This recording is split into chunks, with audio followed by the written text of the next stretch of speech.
सीमाला तिचे सासू सासरे घरी नको होते. ती तिच्या नवऱ्याकडे कायम तक्रार करायची, सुजित, मी तुझ्या म्हाताऱ्या आईवडिलांना कंटाळली आहे. 5-6 वर्षापासून मी त्यांना झेलत आहे. एकतर त्यांना घराच्या बाहेर काढ, त्यांना वृद्धाश्रमात सोड, नाहीतर मी माझ्या माहेरी जाते. सुजितची पत्नी सीमा तिच्या सासू सासऱ्यांमुळे सुजितवर भडकत होती. तेव्हा सुजित तिला लाडात म्हणाला, माझी लाडकी बायको, माझी अर्धांगिनी, तू मला सोडून जाण्याचे बोलू नको. तुला माहीत आहे ना, मी तुझ्याशिवाय 1 मिनिटही राहू शकत नाही. तू असे बोलल्यावर मला खूप टेन्शन येते. फक्त तूच नाही तर मीही त्यांना कंटाळलो आहे. पण काय करावं हे मला कळत नाही. एवढ्या सहजासहजी ते वृद्धाश्रमात जायला तयार होणार नाहीत. त्यासाठी काहीतरी पर्याय शोधावा लागेल. ठीक आहे, तू काहीतरी पर्याय काढ, पण काहीही करून त्यांना या घरातून बाहेर काढ. तेव्हा सुजित तिला म्हणाला की ठीक आहे, पण आता तू रागावू नकोस. तेवढ्यात सुजितच्या वडिलांनी सुजितला आवाज दिला, सुजित बेटा, जरा इकडे ये. त्यावर सुजित सीमाला म्हणाला की बघ, सुरू झाले यांचे नाटक. तेव्हा सीमा म्हणाली की म्हणून तर मी सांगत आहे तुम्हाला की यांचा लवकर बंदोबस्त करा. वडिलांनी पुन्हा त्याला आवाज दिला, सुजित बेटा इकडे ये. तेव्हा रागातच त्याने येतो म्हणून होकार दिला. तेथे जाऊन तो त्यांना म्हणाला की काय झाले आहे, पुन्हा पुन्हा कशासाठी आवाज देत आहात. त्यावर सुजितची आई त्याला म्हणाली की तू कशा प्रकारे आमच्याशी बोलत आहेस. सुजित म्हणाला, मग अजून कसं बोलू. तेव्हा मध्येच सुजितचे वडील म्हणाले की बस झाले आणि सुजितला म्हणाले की आज तुला सुट्टी आहे, म्हणून आज तू आमची अपूर्ण राहिलेली कामे पूर्ण करून दे. तुझ्या आईला दातांच्या डॉक्टरांकडे घेऊन जायचे आहे आणि मला कानांच्या डॉक्टरांच्याकडे. त्यावर सुजित अजूनच भडकला आणि त्यांना म्हणाला की मला एवढीच कामं आहेत का. आठवड्यातून एकच सुट्टी मिळते मला, त्यातही तुमची काही ना काही कामं असतातच. आणि दवाखान्यात जायला एवढे पैसे कुठून येणार. एक तर माझ्याकडे पैसेही नाहीत आणि जायला वेळही नाही. त्यावर सुजितचे वडील त्याला म्हणाले की तुला असे वाटत नाही का की तू जास्तच भडकत आहेस. अजून आम्ही सक्षम आहोत. आम्हाला ना तुझ्या पैशाची गरज आहे ना तुझी. तू जा आणि आराम कर. त्यांचे बोलणे ऐकून तो रागातच निघून गेला. सुजितचे आई वडील त्यांचे खर्च त्यांनी बँकेत ठेवलेल्या सेविंगमधून ते पूर्ण करत असत. सुजितचे वडील त्याच्या आईला म्हणाले की चल तयार हो, मी तुला घेऊन जातो हॉस्पिटलला. तेव्हा सुजितची आई म्हणाली की ठीक आहे, मी 2 मिनिटात तयार होऊन येते. आणि दोघेही डॉक्टरांकडे जायला निघाले.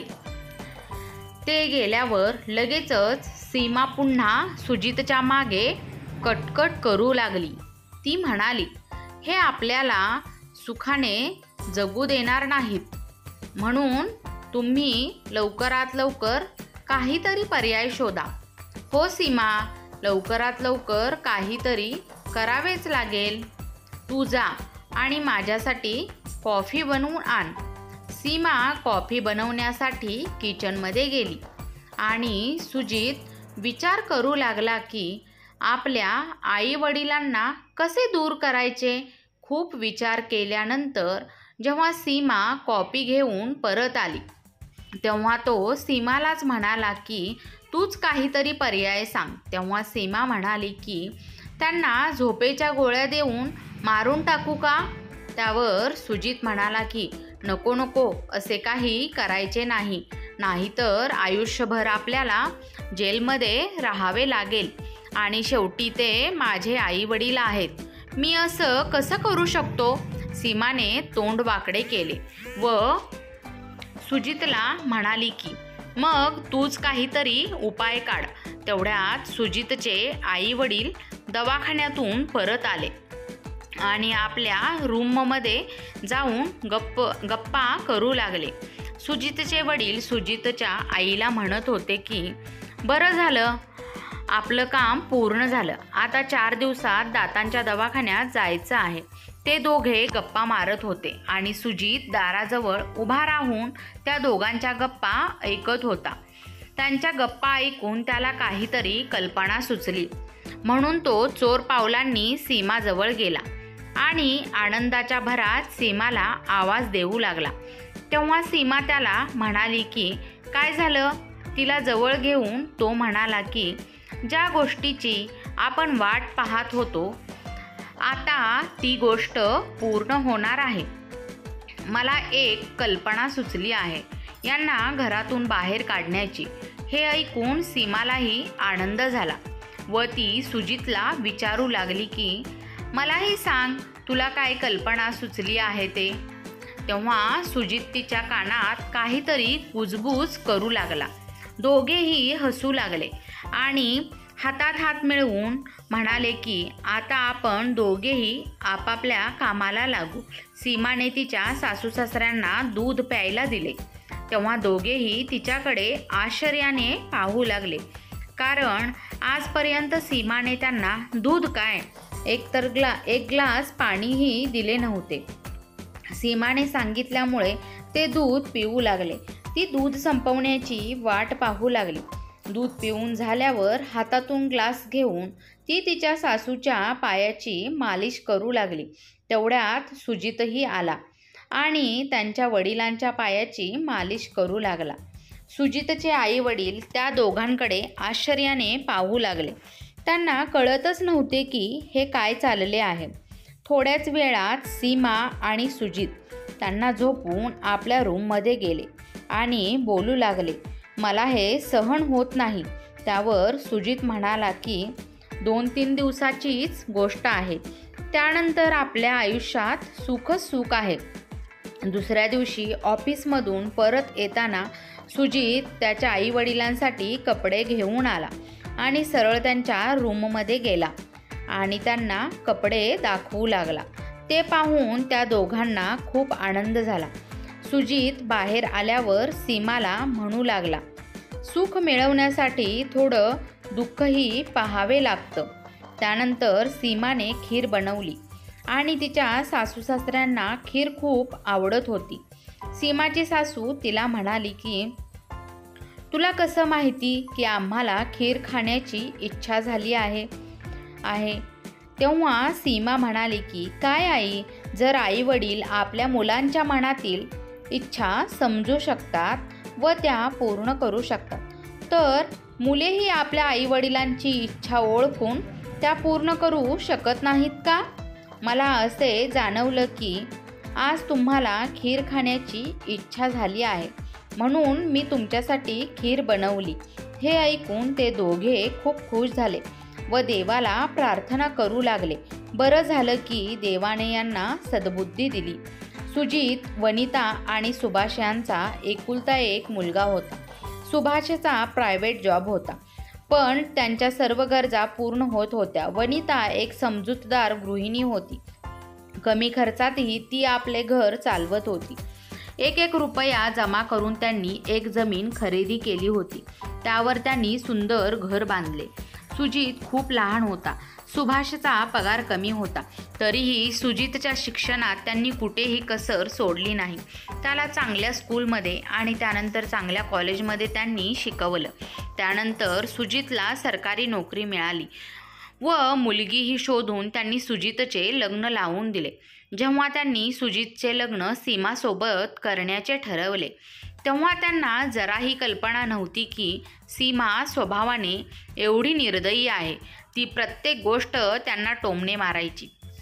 त्यांनी सांगितलेल्या कामाकडे दुर्लक्ष करायची. ते तिला थोडंही बोलले तरी ती पूर्ण घर डोक्यावर घ्यायची. सुभाषचा स्वभाव थोडा रागीट होता, पण वनिताचा स्वभाव मात्र खूप शांत होता. जेव्हाही सुभाषला सीमाचा राग यायचा तेव्हा वनिता त्याचा राग शांत करायची. लग्नाआधी सुजित आपल्या आईवडिलांचे ऐकत होता, पण आता सीमाने त्याला आपल्या मुठीत धरून ठेवले होते. तिचे ऐकून सुजितही त्यांच्यावर भडकू लागला होता. सुजित लाचखोर होता. तो लोकांच्याकडून लाच घ्यायचा. कुणाच्याही घरात इलेक्ट्रिकल उपकरणे पाहिली की तो आपल्या पदाचा धाक दाखवून लोकांच्याकडून लाच वसूल करायचा. त्यावर त्याचे आई वडील त्याला नेहमी बोलायचे. ते त्याला नेहमी समजावून सांगायचे की लाच घेणे पाप असते. भलेही आपल्याला कमी पैसे मिळाले तरी चालतील, पण लाच घेऊ नये. पण सुजित त्याच्या गोष्टीला विरोध करत असे. एके दिवशी तो त्यांना रागातच म्हणाला की तुम्हा लोकांकडून माझा आनंद बघवत नाही. मी माझ्या पत्नीसोबत सुखाने राहावे असे तुम्हाला वाटतच नाही. पुन्हा पुन्हा तुम्ही एकच गोष्ट का बोलत असतात? तुम्हाला काय प्रॉब्लेम आहे? माझं आयुष्य आहे, मी काहीही करेन. सुजितचे हे बोलणे ऐकून त्यांच्या वडिलांना खूप राग आला व त्यांनी त्याच्या गालावर एक थाप मारली. याच गोष्टीमुळे सुजित आपल्या वडिलांना वैतागला होता आणि त्यातच आगीत तेल ओतायला त्याची बायको सीमा होतीच. आता सुभाष आणि वनिता दोघेही खूप शांत झाले होते, पण आई वडील असल्यामुळे चुकीच्या गोष्टींना ते विरोध करत असतात आणि हीच गोष्ट सुजित आणि सीमाला खटकत होती. म्हणूनच ते दोघे मिळून त्यांच्या आई वडिलांना घराबाहेर काढण्याचा प्रयत्न करत होते. आता सुजित त्याच्या आई वडिलांच्या डॉक्टरांकडे जाण्याच्या दुसऱ्या फेरीची वाट पाहत होता, कारण डॉक्टरांनी त्यांना पुन्हा 4 दिवसात बोलावले होते. तिसऱ्या दिवशी तो त्यांच्या रूममध्ये गेला आणि म्हणू लागला की मी त्या दिवशी खूप टेन्शनमध्ये होतो, म्हणून तुम्हाला काहीही वाईट बोलून गेलो, मला माफ करा. त्यावर ते दोघे म्हणाले की काही नाही बेटा, ठीक आहे. मग सुजित त्यांना विचारू लागला की डॉक्टरांनी पुन्हा तुम्हाला केव्हा बोलावले आहे? ते म्हणाले की उद्याच बोलावले आहेत. सुजित म्हणाला की ठीक आहे, उद्या मी तुम्हाला डॉक्टरांच्याकडे घेऊन जाईन, पण त्याआधी आपण थोडं फिरून येऊ. माझा मित्र सांगत होता की जवळच नवीन रिसॉर्ट तयार झाला आहे. आधी आपण तेथे जाऊ किंवा आधी डॉक्टरांच्याकडे जाऊ, मग फिरायला जाऊ. हे ऐकून ते दोघेही खूप खुश झाले आणि देवाला प्रार्थना करू लागले. देवाचे आभार व्यक्त करू लागले. दुसऱ्याच दिवशी सकाळी ते सर्वजण डॉक्टरांकडे जायला निघाले आणि त्यांना काही संशय येऊ नये म्हणून सुजित आधी डॉक्टरांकडे घेऊन गेला, औषधे घेऊन दिला आणि गाडी हायवेकडे घेतली. आता ते घरापासून खूपच लांब आले होते. मुद्दाम सीमा म्हणाली की वेळ आहे आपल्याला रिसॉर्टला पोहोचायला. सुजितचे आई वडील पुन्हा पुन्हा त्याला हाच प्रश्न विचारत होते. आता रस्त्यातच गाडीचा आवाज येऊ लागला. हा त्यांच्या नाटकाचाच एक भाग होता. स्टेअरिंगवर हात आपटून म्हणाला की या गाडीलाही आत्ताच खराब व्हायचे होते का? खाली उतरून त्याने गाडी चेक केली आणि म्हणाला की मेकॅनिकलला बोलवावे लागेल. हा सर्व काही त्यांच्याच नाटकाचा एक भाग होता. सुजित त्यांना म्हणाला, तुम्ही इथेच थांबा, मी मेकॅनिकलला बोलावून आणतो. तेव्हा सुजितची आई त्याला म्हणाली की बेटा सांभाळून जा, हा रस्ता मला खराब वाटत आहे. हो आई, असे म्हणून तो थोडा जवळपास गेला आणि पुन्हा फिरून आला आणि म्हणाला की इथे दूरपर्यंत काहीच दिसत नाही. त्यावर सीमा त्याला म्हणाली की आता काय होणार, रात्र झाली आहे. सुजित म्हणाला, बघतो काहीतरी जर ही खटारा गाडी साथ देईल तर कसेबसे मेकॅनिकपर्यंत पोहोचता येईल. आणि म्हणाला की आई बाबा तुम्ही येथेच थांबा, आम्ही कसेबसे ही गाडी मेकॅनिकपर्यंत पोहोचवतो आणि तिला ठीक करून आणतो. घाबरलेल्या आवाजात दोघेही सुजितला म्हणाले की ठीक आहे बेटा, पण तू थोडा लवकर ये, येथे घनदाट जंगल आहे, हा रस्ता आम्हाला काही ठीक वाटत नाही. तेव्हा सुजित म्हणाला की हो ठीक आहे, मी लवकर येण्याचा प्रयत्न करतो. आणि ते दोघे गाडीला धक्का मारण्याचे नाटक करू लागले आणि आपल्या म्हाताऱ्या आई वडिलांना हायवेवर एकट्याला सोडून ते दोघे निघून गेले आणि त्यांनी सुटकेचा श्वास टाकला. दोघेही खूप खुश होते आणि म्हणाले की बरं झालं, आता या म्हाताऱ्यांपासून आपली सुटका झाली. आणि इकडे सुभाष आणि वनिता घनदाट जंगलाच्या रस्त्यावर आपल्या मुलाची वाट पाहत उभे होते. पण सुजित कुठे परत येणारा होता? घनदाट जंगल, त्यात अंधार होता आणि आता त्यांना भूकही लागली होती, पण ते काहीही करू शकत नव्हते. त्या दोघांनी एका दगडावर बसून घेतले. थोड्याच वेळात तेथून एका पोलीस ऑफिसरची गाडी आली. म्हातारा दाम्पत्याला एवढ्या रात्री तेथे पाहून त्यांनी लगेच गाडी थांबवली आणि त्यांना म्हणाला की तुम्ही एवढ्या रात्री येथे काय करत आहात? त्यावर त्यांनी घडलेला सर्व प्रकार त्या पोलीस अधिकाऱ्याला सांगितला. पोलीस अधिकाऱ्याने त्यांना आपल्या गाडीत बसवले व त्यांच्या घरी घेऊन गेला. या गोष्टीवर त्यांना आश्चर्यही वाटत होते आणि रागही येत होता. इकडे सीमा सुजितला म्हणत होती की कदाचित ते लिफ्ट घेऊन घरी तरी येणार नाहीत ना?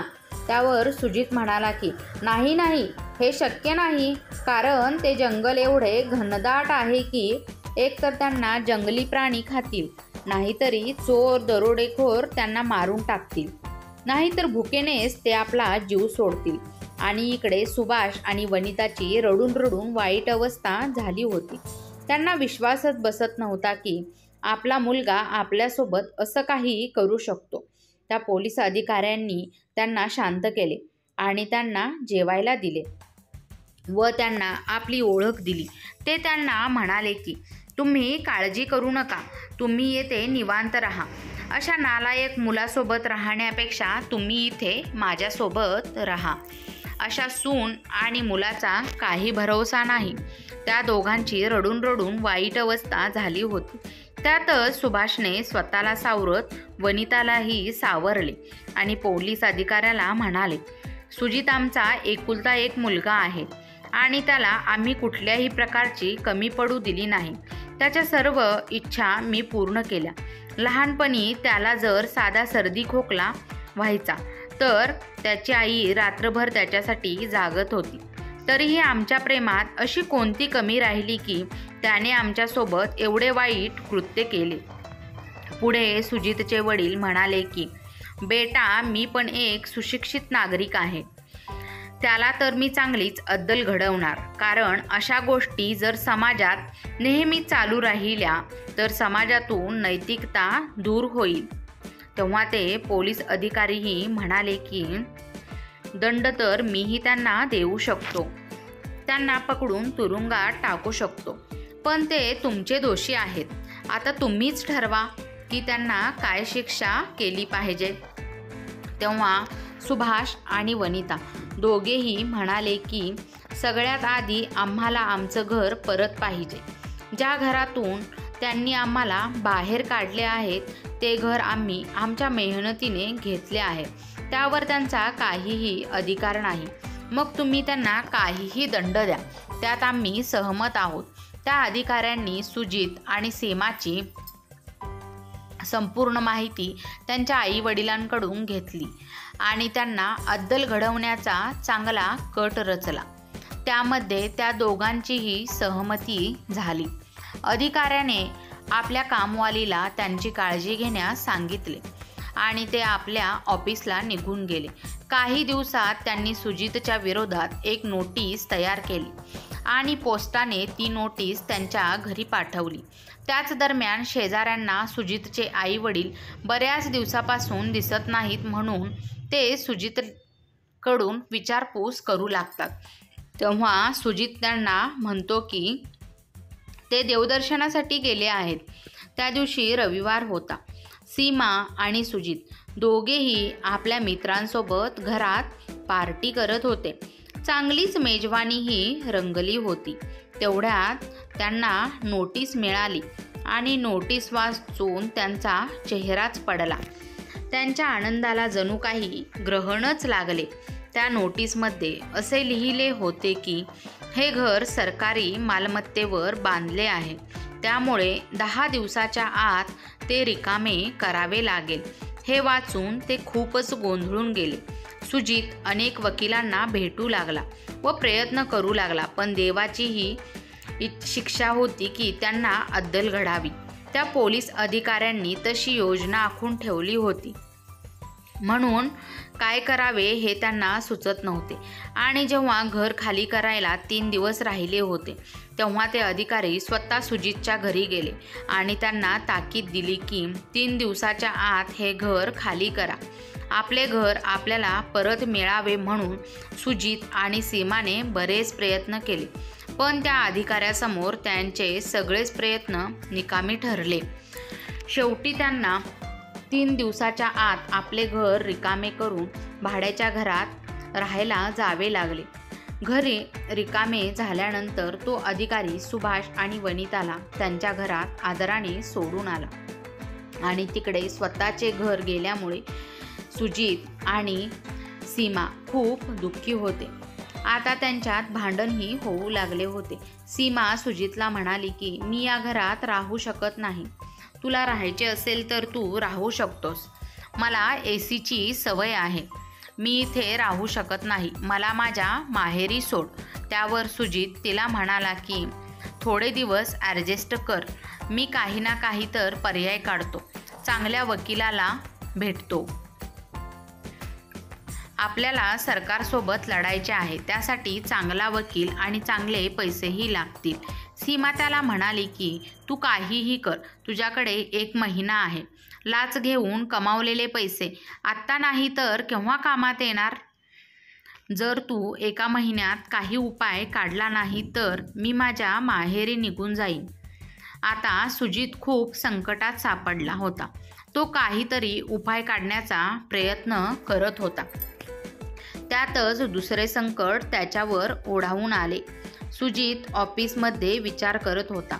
तेवढ्यातच एक ऑफिसर आला व त्याने त्याच्या हातात सस्पेन्शन लेटर ठेवले. लाच घेण्याबद्दल त्याला 1 वर्षासाठी सस्पेंड करण्यात आले होते. त्याच्यासोबत त्याच्याकडून 5 लाख रुपये दंड आकारण्यात आला. सुजितच्या ऑफिसमधील सर्व अधिकारी त्या पोलीस अधिकाऱ्याच्या ओळखीचे होते. शिवाय सुजितला बऱ्याच वेळा लाच न घेण्यासाठी त्यांनी बजावले होते. पण यावेळेस सस्पेन्शन लेटर मिळाल्यावर सुजितची अवस्था पाहण्यासारखी होती. त्याच्या डोळ्याभोवती अंधारी येऊ लागली. त्याला चक्कर येऊ लागली. पण त्याने कसेबसे स्वतःला सावरले आणि त्याच्या खात्यातील बऱ्याच अधिकाऱ्यांना त्याने सस्पेन्शन लेटर परत घेण्यासाठी विनंती केली. पण येथेही तो अपयशी ठरला. तो निराश होऊन घरी आला आणि येताच पलंगावर जाऊन पडला. तेव्हा सीमा त्याला विचारपूस करू लागली. तो रडू लागला आणि रडता रडता त्याने सीमाला संपूर्ण हकीकत सांगितली. ती रागातच त्याला म्हणाली की तुझे वडील तुला नेहमी सांगत होते की लाच घेणे अयोग्य आहे, पण तुला ती गोष्ट पटली नाही. त्यावर सुजित म्हणाला की हे तू मला सांगत आहेस? आजपर्यंत तुझ्या वाढत्या खर्चामुळे मी लाच घेत होतो. तूच मला लाच घ्यायला भाग पाडले आणि प्रोत्साहन दिले. घरोघरी जाऊन कोणाकडे किती इलेक्ट्रिकल वस्तू आहेत यांचा तपास तू घेऊ लागलीस. कोठे धाड टाकायचे आहे हेही तू मला सांगत होती आणि आता तूच मला दोषी ठरवत आहेस. आणि तुला आता माझ्या वडिलांची आठवण येत आहे का? तूच त्यांना मारण्याचा कट रचलास. बोलता बोलता त्यांचे भांडण खूपच वाढले. लाच घेऊन मिळालेल्या पैशात त्यांनी फक्त मौजमजाच केली होती. पैशांची बचत करणे त्यांना जमलेच नाही. आता हळूहळू सगळे पैसेही संपले होते. त्यातच पुन्हा एक संकट त्यांच्यावर आले. घरमालकांनी त्यांचे घरभाडे वाढवण्याची मागणी केली. तेव्हा सुजितने नकार दिला. तेव्हा घरमालक त्यांना म्हणाला की ठीक आहे, जर तुम्ही पैसे वाढवून देऊ शकत नसाल तर माझे घर मला रिकामे करून द्या. दुसरे भाडेकरी त्याच्यापेक्षाही जास्त पैसे द्यायला तयार आहेत. आता हे आपला संसार घेऊन रस्त्यावर आले होते, कारण लाच घेऊन त्यांनी लोकांना खूप हैराण केले होते. त्यामुळेच त्यांची मदत करण्यास कोणीही पुढे आले नाही. ते दोघेही आपला संसार घेऊन रस्त्यावर बसले होते आणि तो फोन करून सगळ्यांना घराबद्दल विचारत होता. कोणीही होकार दिला नाही. बाहेर खूप ऊनही होते आणि आता त्यांना तीव्र भूकही लागली होती. दोघेही रडू लागले आणि विचार करू लागले की आपण कोठून कोठे पोचलो. तेव्हा सुजित सीमाला म्हणाला की आपल्या या परिस्थितीचे आपण स्वतः जबाबदार आहोत. ज्या प्रकारे मी माझ्या आईवडिलांना घराबाहेर काढले, आज तीच परिस्थिती आपली झाली आहे. रडता रडता सीमाही म्हणाली की बरोबर आहे, आपल्याला आपल्या कर्माचे फळ मिळाले आहे. डोक्याला हात लावून ती म्हणू लागली की मी माझ्या आईवडिलांसारख्या सासू सासऱ्यांना खूप त्रास दिला आहे आणि या वयात त्यांना आपण रस्त्यावर सोडून दिले. तेव्हा सुजित म्हणाला, तू तर सून होतीस, पण मी तर त्यांचा सख्खा मुलगा होतो. त्यांनी मला खूप कष्टाने, मला लाडाने वाढवले होते. एवढे बोलून तो ढसाढसा रडू लागला.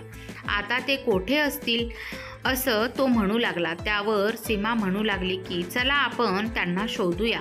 तेवढ्यात ते पोलीस अधिकारी त्यांच्याजवळ आले आणि सुजितने त्यांना पटकन ओळखले. ते त्यांना म्हणू लागले की तुम्ही इथे काय करत आहात. तेव्हा त्यांनी आपली मान खाली घातली आणि ते अधिकारी त्यांना म्हणाले, चला उठा आणि माझ्यासोबत या. ते त्यांना आपल्या गाडीत बसवून त्यांच्या घरी घेऊन आले. ते घर पाहून त्यांना आश्चर्यचकित झाले आणि त्या अधिकाऱ्याला ते म्हणाले की तुम्ही तर आम्हाला आमच्या जुन्या घरी परत आणले आहे. तेव्हा त्यांनी त्या घरात सुभाष आणि वनिताला बघितले. तेव्हा त्यांच्या पायाखालची जमीनच सरकली. दोघांनीही आश्चर्याचा धक्का बसला आणि त्यांना पाहून त्या दोघांना दुःख, आनंद आणि त्यांनी केलेल्या कृत्याबद्दल त्यांना लाजही वाटू लागली. दोघेही त्यांच्या पाया पडून माफी मागू लागले आणि रडू लागले. पण त्यांना पाहून सुभाष आणि वनिताला खूप राग आला होता आणि रागाच्या भरात सुभाषने सुजितच्या एक जोरदार कानाखाली मारली. तेव्हा सुजित आपला दुसराही गाल पुढे करतो आणि त्याच्या वडिलांना म्हणतो की मी केलेल्या कृत्याबद्दल तुम्ही मला कितीही मोठी शिक्षा दिली तरी ती कमीच आहे. सुभाष आणि वनिताच्या डोळ्यातही पाणी येऊ लागले. तेव्हा सीमा त्यांना म्हणाली की आम्ही केलेल्या अपराधाचे आम्हाला फळ मिळाले आहे.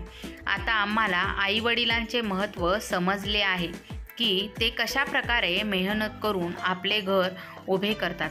आम्हाला माफ करा. जर तुम्ही आम्हाला माफ केले नाही तर देवही आम्हाला माफी देणार नाही. तेव्हा ते अधिकारी सुजितच्या आईवडिलांना म्हणाले की त्यांना माफ करा. माफी मागून सुजित आणि सीमा घराबाहेर जायला निघतात. तेव्हा सुजितचे आईवडील त्यांना परत बोलावतात व त्यांना म्हणतात की तुम्ही जे केले आहे त्याची शिक्षा तुम्हाला मिळाली आहे. माफी देणारा तो देव आहे. आई वडील आपल्या मुलांकडून फक्त प्रेम आणि सन्मान मागतात आणि मुले त्यांना नाकारतात. त्यावेळी आई वडिलांना किती दुःख होते. आई वडील जे काही करतात ते आपल्या मुलांसाठीच असते. तुम्हाला तुमच्या केलेल्या चुकाविषयी पश्चाताप झाला हेच आमच्यासाठी खूप आहे. आता सुजित आणि सीमा दोघेही खूप आनंदाने राहू लागले. त्यातच घरात एक गोड बातमी आली. सीमाला दिवस गेले आणि 9 महिन्यानंतर तिने एका सुंदर मुलाला जन्म दिला.